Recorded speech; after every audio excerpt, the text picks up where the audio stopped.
Thanks a lot for the invite. Actually, it's more in the context of, well, flavors and sustainability, which of course touches on smell and eating and enjoying yourself.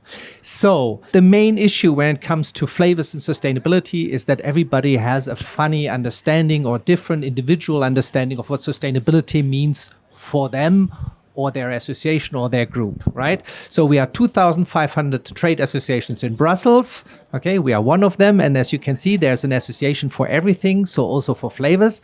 And we as a flavor association, of course, as a supplier to the food and drink industry, trying to make our voice heard, which is sometimes in this concert of so many people a little bit different. And that's why I'm very happy we are here today.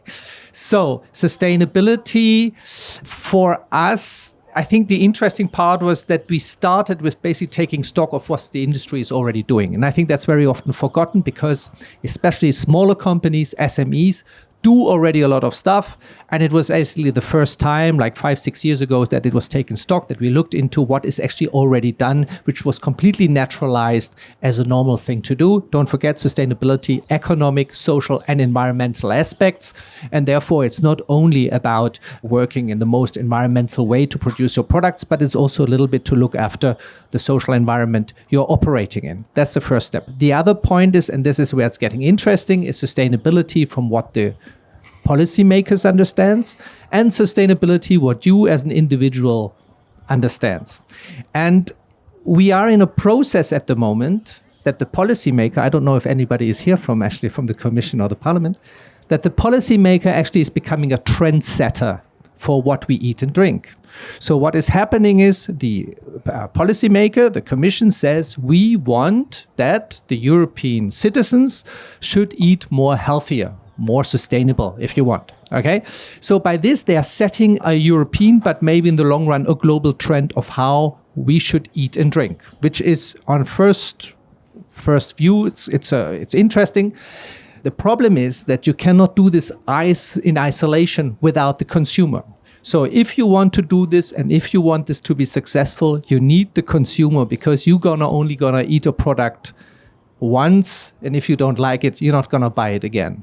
So what I'm trying to say by this is that the sustainability, if you as an individual are, for example, trying to change the diet, okay, you decide, oh, actually, it's a good idea to eat more healthy, whatever that means. I do not want to go into definitions. Or you want to eat less sugary products or less greasy products, or you name it. Or you want to have a more sporty lifestyle and you want nutrition that supports that. Then you are right now in Europe in the position to actually choose whatever you want to do, and you normally should find a product that always fits your lifestyle in the short term, but also in the long run. I very much like what I heard before about the possibilities that we are in today. So we are very often confronted with a lot of questions from different stakeholders, and they're very critical about certain things. And I always tend to say two things. The first one is food has never been safer. Europe has maybe the highest safety standards in the world when it comes to food. Don't quote me and don't tell my American colleagues about this.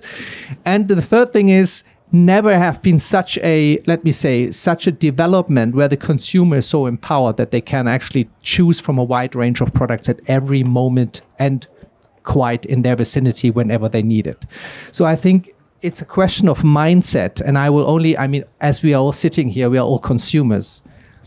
Take advantage of what is offered for your lifestyle. And I think we are very often not seeing that we as the individuals have never had such a choice and possibilities to actually move in exactly that direction for our diet that we want. So I know this may be very positive and normally is against the trend of what you hear outside, but I can only encourage you, because if you do this and if you want to, for example, have a more sustainable diet and you combine that with what the policymaker has in mind, you're basically pretty much there, because otherwise, if you don't like it, you will not buy it, and nobody is going to be happy, especially not the food and drink industry, which I'm part of. So with this, I already come to an end. I would like to just basically put it in a quote, and I hope you don't quote me on it. Basically, do whatever you want, because there is basically a solution for whatever you want to do in the context of your nutrition. Thank you very much. Thank you.